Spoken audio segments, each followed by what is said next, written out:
Hello and welcome to another exclusive review with me, Alex Belfield, here at celebrityradio.biz, where last year we had nearly 9 million minutes viewed on YouTube. This week we focus on Alan Carr's Yap Yap Yap tour and DVD 2015. So he's back. He's on tour with Yap Yap Yap through December 12th, with a new DVD out on November the 16th, Alan Carr's one of the greatest comedians in England today. What's genius about this tour, instead of doing money-grabbing arenas, he's doing 2 or 3 nights in theatres, which feels so much more personal, intimate and chatty. Celebrity Radio visited the show in Birmingham at the Hippodrome, and it was a sellout 5-star standing ovation-inducing triumph. So, what Alan has more than any other comedian, and there are some megastars out there, is likability. You can't fail to fall in love with his ebullience, excitement, effortless camp-old nonsense, and charm. This isn't Shakespeare, it's relatable observation presented by Mr. Warmth. Carr shot to fame on Channel 4 in 2005 with Justin Lee Collins on the Friday Night Project. Since then, he's become the king of chat and one of the channel's biggest stars, with his informal, irreverent and cheeky style. I first saw Alan live in 2004 and was amazed by his charisma. He has jokes, punchlines and faultless interaction with his punters on stage. So rare. The truth is that nothing has changed really with Alan's act. In all of those days, he's kept his relatable normality, despite becoming a multi-millionaire and the A-list of British showbiz. Alan's brand new show, totally brand new material, was created from endless tester warm-up gigs in the spring. He's literally crafted his show to perfection with 2 hours of non-stop laughs, presenting a masterclass in stand-up comedy. With material including travel advisor reviews, dentists, supermarkets, mincers, legs and massages, to insulting TV job offers, holidays on safari with his mum, and even finding true love after 15 years, he brings us up to date with his life since Spexy Beast, his last record-breaking arena extravaganza. So, unsurprisingly, this is a rave review. Alan has just got it. He doesn't need flashy sets or fancy suits. Why waste money on that? He's got gags, and tons of them. Most importantly, Alan makes fun of himself and has absolutely no arrogance or pretension on stage. That is gold dust to British audiences. The ludicrous self-mockery was adored by the Birmingham sellout crowd last night. Overall, Alan has mastered the art of delivery. A joyous 2 hours watching a master celebrate his craft. 5 stars for Yap Yap Yap. This review was uploaded the 12th of September 2015. You can now hear an interview with me and Alan Carr from celebrityradio.biz, where last year we had nearly 9 million minutes viewed on YouTube. Ta-da! Hi, this is top showbiz comedian and showbiz darling, that's right, darling, Alan Carr, and you're listening to a man who loves expensive wines. He's often found with his nose in Jacob's Creek. Next, please. You're having a dig, aren't you, at my man boobs and me back fat? I don't think I'm in a position to mock the afflicted. Look at this face. Someone's going to get... Yeah, you're bloody ginger. Yes. Do people know you're ginger? Is that a common... No, it's not, and thank you for revealing it. You've outed me. I know. As a ginger. As a ginger. My brother's ginger, it's all right. I'm so sorry. Yeah, I know. My mum must be loving it, a gay and a ginger. How are you doing? Because it's been 2 years since we last spoke, and you have just gone from being a nobody to being one of the biggest stars in comedy and everywhere. I'm sick of seeing you on the TV. Oh, thank you. What a lovely thing to say. Yeah, I admit I am everywhere. The thing is, you get to this position and you get asked to do certain things. And, I mean, I love to, you know, it's nice that they ask you. Don't roll your eyes. It's the money. Don't make out you want to actually be here. I want to be there. You're right. I want to talk about you. Yeah, because please, come on. You're delicious and you're a big star. Oh. And what I need to say to you is this. Are you enjoying it? Because, you know, when you're in this furore of DVDs and books and promoting and shows, you can get so caught up in it, you actually don't enjoy it. Are you having fun? I am having fun. It's just a lot of hard work. And I know people like who are working in factories like I used to do and in call centre. It's not hard work, it's a different kind of work. I just don't like the lack of spontaneity. You know, if you want a holiday, if you want to meet your friends, you've got to and it's all for you. I end up saying to people, can my people speak to your people? And then how much of a Wally do you look then saying that? So I actually said that a few times, which is embarrassing. But yeah, I am enjoying it, but you just need to breathe sometimes and go, all right. But I'm doing these book signings, which is great, and I'm meeting me fans and they're lovely and they bring me presents and stuff. Let's talk about the general public. On the whole, are they nice to meet or would you rather keep them at a distance? No, they're lovely. They are the majority. You get the odd one shouting, or like a white van driver shouting out. You know, I can't really say, but you know, that's a bit. It's a bit rubbish, but yeah, but on the majority they're really nice. You get a few people though who come, usually the gays, who come up to you and go, "Are you on the telly? Apparently you're on the telly," like that, you know, and that's a bit... You know, I'm not saying, oh, they should know who I am, but I'm just saying, you know, they come up to you in a pub and go, "Apparently you're on the telly." And I think, well, that's a good guess, you know, if of all the people in this pub, you picked me. So I was well done, so yeah. And I'll tell you what it is about you. They'll forgive you for anything because you've got warmth, and it's that old-fashioned warmth that there aren't many people kind of on the TV now that we actually feel endeared to, and you've got that. And other celebs say it about you as well. You can't buy that. No.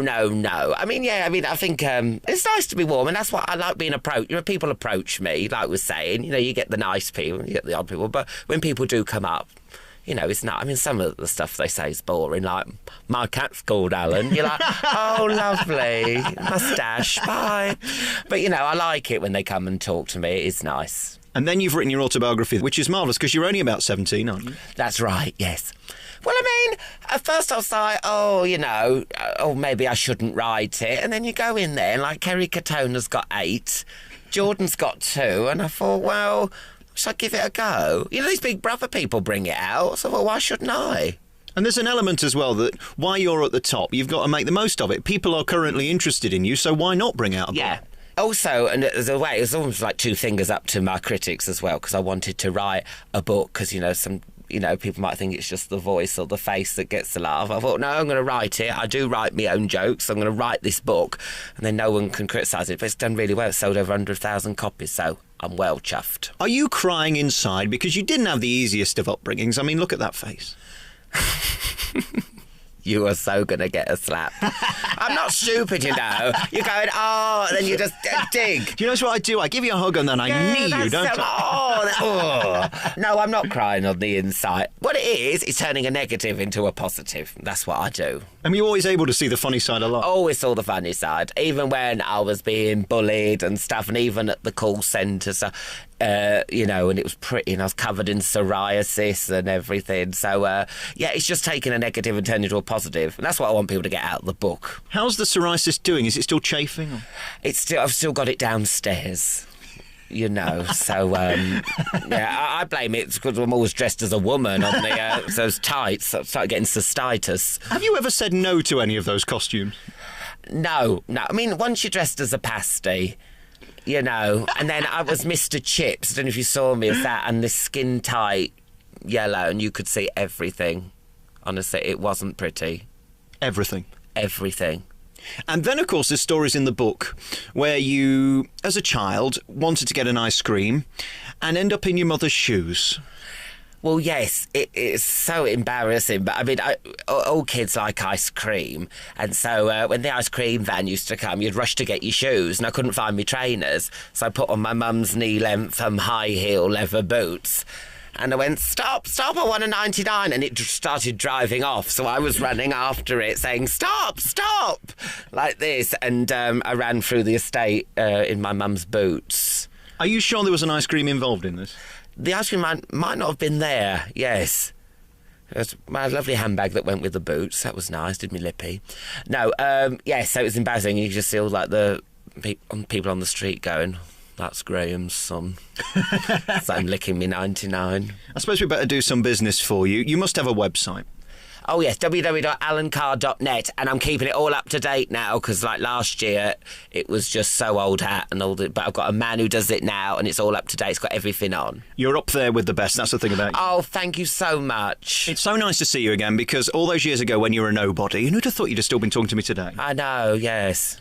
Because I just remembered how bad your breath smelt the first time. Is it bad today? Oh, it's like someone's opened a Portaloo door. Could you say anything nice about me to make me feel better? No. Alex Belfield. Hello, this is top showbiz comedian and darling of Heat magazine, Alan Carr, and you're listening to a man who is often found sat on his washing machine on a fast spin. Hey, don't knock it till you've tried it. You've got a voice that... I don't know whether to say it's either like Barry White or Joe Pasquale, but it's somewhere in between, isn't it? I'm quite liking it. It's quite good, isn't it? Husky. It's very different. It's like when people came to see me Edinburgh show, my voice eventually went, and the poor people in the last week week. They're expecting camp comedy. They got someone like, not saying my mother-in-law's fat, but it was like that. I was metamorphosing into, someone husky. I don't know whether comedy's the way forward for you or those sex lines. Yes. I like that. Yeah, I might actually put me face in one of those magazines you get and ring me up, yes. You could stick yourself in a phone box, couldn't you? Yeah, what a great idea. Do it in person. As you know, in show business today, there's one thing that's very important, and that's your merchandising. Ask Ricky Gervais, merchandising. Oh, yes. So we've now had the TV show. I think the next thing should be a top contract signed by Simon Cowell with BMG for you to bring out your greatest hits, because you have the most beautiful singing voice. It's like nothing I've ever heard before. Oh, it's awful, is it? I've sang on every show, and it's appalling. There's no notes, and it's like it was. I sang this week, "Boy George, do you really want to hurt me?" And with my voice, it took on a whole different connotations. Oh, it was. I know why. I don't know why. I'd love to sing. I'd love to sing. I just can't. What has been the thing that's made you get so big? You've suddenly had this huge rise, haven't you? Yeah. Yes, save that for the phone box. Yes, all of a sudden it's all sort of come together. It's unbelievable, can't believe it. And it's just this has been the icing on the cake. Have you always wanted it? Yes, I have. But I'm a stand-up comedian who's got lucky. I like doing TV, but it's my first love's getting on stage and doing it. And you realise how much I do like doing stand-up, my topical jokes. Now, I'm trying to think of a way of describing your comedy. Butch... oh, yeah, that comes to mind. Butch comes to mind. Testosterone-filled. Don't lie to the people. They're going to come to my show and then they're going to ask for a refund, aren't they? And I start talking about my neighbours and nets. And it's funny because I did a show with a Canadian comic, and we were doing our Edinburgh shows, and he's like this hard hitting, and it was all about. Well, I can't really say, but it was pretty grim what he was talking about. Politics, Guantanamo Bay, Iraq, the Euro. And then I looked at my list and it was like potpourri, take a break. Lip gloss. It was... I thought I'm doing something wrong here. But no, I don't like to talk about those guys. I just like to, the things that appeal to me. That's what I like to do. Who are your influences? I don't really like stand-up comedy, to tell you the truth. I can't abide it sitting in there. I prefer these little old people falling over. That makes me laugh. Do you know what I mean? I'd rather do that than. I like the. Maybe that shows in me act. I like Frankie Howard, Larry Grayson, and Peter Sellers and. Oh, the old school. I love them, yeah. I love the old storytellers. What I was attracted to was the fact that you do jokes. Oh, yeah. It's so de rigueur now that you don't, whatever you do a joke with a punchline because no, that's not in. It's funny, for Christ's sake. It's funny. I know. I think now it's so expensive to go and see comedy. It's like £10, £12 now to go and see. And I think... these people that they've worked hard all week, they don't want someone talking about Iraq or George Bush being an idiot. We know that. These people aren't stupid. They want to hear about my next door neighbours, don't they? That's what lip gloss, take a break. No, do you know what I mean? They want some jokes, and that's what that's what I like to hear, jokes. How do you do them then? How do you think of them? Well, I live in Manchester, in this lovely place called Stretford. Oh, that explains it. I know, and honestly, you just an hour down the Arndale and you've got an Edinburgh show. Do you know what I mean? I just go down there with my little notepad. Oh, and it's just so funny. Honestly, pound shops, just go in there and... And it's the pensioners sat on the seats, isn't it? Eating their sandwiches. Yeah, that's it, yeah. And I just love all that. And skin-tight leggings. Oh, yeah, and you can see the plasters through the tights on the knees. Well, they've got carpet burns for some reason, I don't know. But are they plasters or HRT patches? I never know. One of the two, yeah. I love them. They're sitting there with the scratch cards. I love all that, don't you? It's funny. But it's so clever that you could observe that and take that back and then create a show out of it, because not many people can do that, can they? Can actually see real life and find it funny. Oh, no, but that's it really. I haven't got that much imagination really when it comes to jokes. I do just sit and watch, and take the mickey, really. But your ability, which is to ad-lib and react to the audience, a lot of stand-up, what I don't like is where they stand up and just literally stand up and do their act to the audience, and that's it, and then they go off. You can actually break out of it at any point and pick up on stuff, and that presumably comes by years and years of doing it, is it? Yeah, I mean, you have so many experiences while on stage. I mean, I remember I did the Birmingham Glee, and I was doing a bit of chat, and I spoke to, I said, what do you do? He said, I'm an ambulance driver. I said, oh, what's the worst thing you've seen? He said, you. I was like, and they just, you know, so it keeps you on your toes, and I love all that. Doesn't it, though, annoy you when the audience are funnier than you are? I know, yes. Especially the Birmingham audience. Then you've really got to worry. We're on in Manchester and Birmingham, so we've alienated half our audience this evening. I love Birmingham people. I do. Your beginnings. Were you a funny child? Was I a funny child? I wasn't, but, I mean, being at school, being fat, goofy, gay, glasses and a brace, you had to rely on your wits. Well, it couldn't be worse if you were German, really, could it? I know, or a built-up shoe. I could have had one of those. That's the only thing I missed. Do you know what I mean? I could have had the old selection. But, I wasn't a funny child. I just had to be to get away from the bullies. And did it work? Sometimes it did, but you know what bullies are. I mean, thank God it didn't have happy slapping. Can you imagine it? My whole life would have been chronicled on a mobile phone. At least I just got bullied and stones thrown at me. I mean, I was never slapped on camera, but yeah, it's Does the happy slapping thing really go on? I see it on the TV, and it seems to me like this is just something for news stories. I mean, I've never had a happy slapping text sent. Have you? No, I've never been happy slapped at all. And probably by the people of Birmingham now, they go looking for me for slagging them off. No, I love Birmingham. But, I've never been happy. And I don't really know anyone who has been happy slapped. I think don't build it up. Just see it as a bit like You've Been Framed, but just not with a bigger audience. We just don't get 250 quid. Any happy slapping would mean bodily contact, and I'd like that. I wouldn't mind being happily slapped somewhere apart from the face. Oh, wait. No, can you happy slap someone in the private area? Is that technically a happy slap? I would think in Soho you'd have to pay good money for it. I know I do. Let's talk about other things and things that are more sensible. Let's talk about you and your life now. I mean, can you go anywhere without being harassed by millions of women? Funnily enough, yes. I went out in Manchester around the gay village, and I was literally mobbed. It was amazing. It was great. It's called Canal Street, and some cheeky people always rub the C and the T out. Yes. Yes. That's one for people who like Countdown, word games. Work that one out. And, and it's just like a string of bars, but honestly, I was like a legend. It was great, and people... But you know what I hate? When they film you on your phone, and they try and do it subtly. It is awful. I mean, why film me having a drink? But, you know, it went all right. But, it was nice. People coming up, can I have me photo? People saying they loved the show. I mean, it could have been worse. Could. You know. So, could have been chatted up by Barrymore or something. Don't mention him. We're going to talk about that in a minute. We'll save that for the end. What kind of reaction do you get from older people? I mean, is it a bit like the Jules and Sandy thing? They go, oh, he's a lovely boy, that Alan. Why haven't you got a nice girlfriend? I get all that. My nan said the other day, I don't think you're ever going to get married, are you, Alan?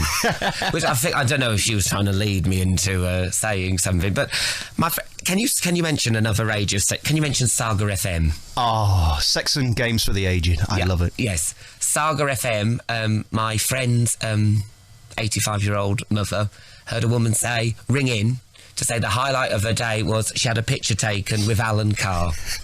And it made her day. I know the boss of that radio station. If he'd have known about that call, it would never have got to air. Never. So I want to appeal to everyone. I'm actually on Countdown in a few weeks' time in Dictionary Corner. Yesterday on Countdown, I swear on my mother's life, the word they picked out was fannies. Never. How would you react to that, Alan? How do I react to fannies? Well, first time for everything. But she's got that little pen, hasn't she, Susie Dent? Yeah, I'd like to see her trying to find fannies with that. And what do you make of Carol Vorderman? Because, I mean, she's such a sweetheart, isn't she? Where does she get the time? honestly, she does Sudoku, she detoxes, she gets people's loans into one big affordable amount, and she does Countdown. And she still looks fabulous. What's the secret? We'll be back with Alan Carr next. Hi, I'm Carol Borderman, and you're listening to a man who always insists on taking 1 on the bottom and 2 on the top. We're back with our remaining moments with top comedian and showbiz darling at the moment. Everybody seems to be interested in Alan Wait Carr. a minute, you said legend before. What's this darling? Well, you know... Legend. I don't want to use the same word twice, and I'd hate you to, take it too seriously when I say legend, because, I mean, you are only on Channel 4. I know, yeah. It's one up from Al Jazeera, isn't it?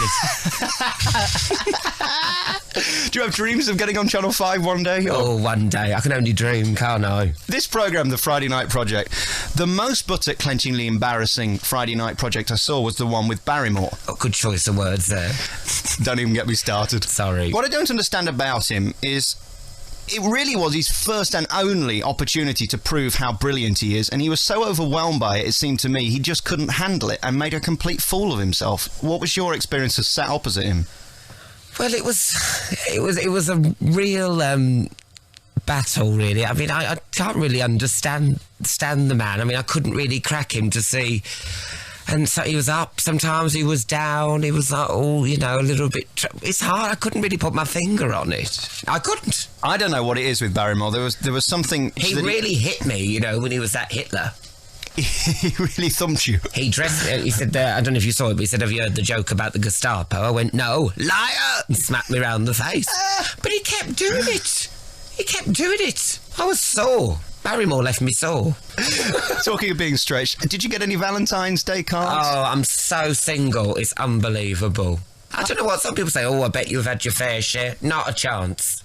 Well, you see, I had 3, and the first one said, I love you, I love you, I love you. My love for you is as big as my waistline. That one was from Vanessa Feltz, and that was very nice. And then I had another one. It said, I love you, I love you, I love you. See you in 2015. Love, Abu Hamza. And then my third one was very, very worrying. It said, I love you, fancy a threesome, love Mark Oaten. And you don't need that, do you, really? No. You don't really need that. You're going to go on tour later in the year, then? Yes. Looking forward to that once I write the thing. But, yeah, can't wait. Really looking forward to it. Seriously, congratulations on what you've done. I think you're so funny and natural. Oh, thanks. Alan, thank you. Oh, thank you.